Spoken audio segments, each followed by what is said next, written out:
لو انت عروسه ولسه بتجهزي، تعالي اوريكي الوافل ميكر الخطير ده. عمركم شفتوا جهاز بالحلاوه والشياكه دي؟ شركه فلامينجو عامله لنا وافل ميكر شكله خطير، تحس انك ماسكه شنطه بالظبط. شكله من بره زي الكابوتينيه وفيه فيونكه لذيذه قوي دي مؤشر درجه الحراره، وكمان الجهاز نون ستيك، يعني انت مش محتاجه تدهني اي حاجه قبل ما تعملي الوافل. الجهاز بيجي 800 واط، سريع جدا في عمل الوافل، مش هيكمل معاكي 10 دقايق ويكون الوافل جاهز. يلا نشوف هنعمل وافل بيه ازاي.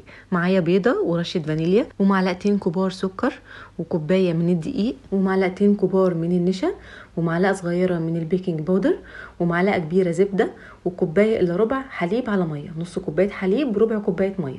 هقلب المكونات مع بعض وكده عجينه الوافل بقت جاهزه معانا. هنسخن الجهاز الاول كويس قبل الاستخدام، بعد كده هنضيف بقى كميه العجينه بتاعتنا. ضيفوا الكميه لحد ما تغطوا كل القطعه اللي تحت دي. هضيف العجينه لحد ما اغطي الطبقه اللي تحت دي كلها بالشكل ده كده، وهسيبه حوالي 10 دقايق وهيطلع معانا الوافل مقرمش وخطير بالشكل ده. وانسي ان الوافل يلزق منك خالص، زينوه بقى بالشوكولاته او الفاكهه او العسل زي ما انتوا حابين. وفي 10 دقايق عملنا احلى واسهل والذ وافل ممكن تجربوه. فلامينجو، للجودة أصول.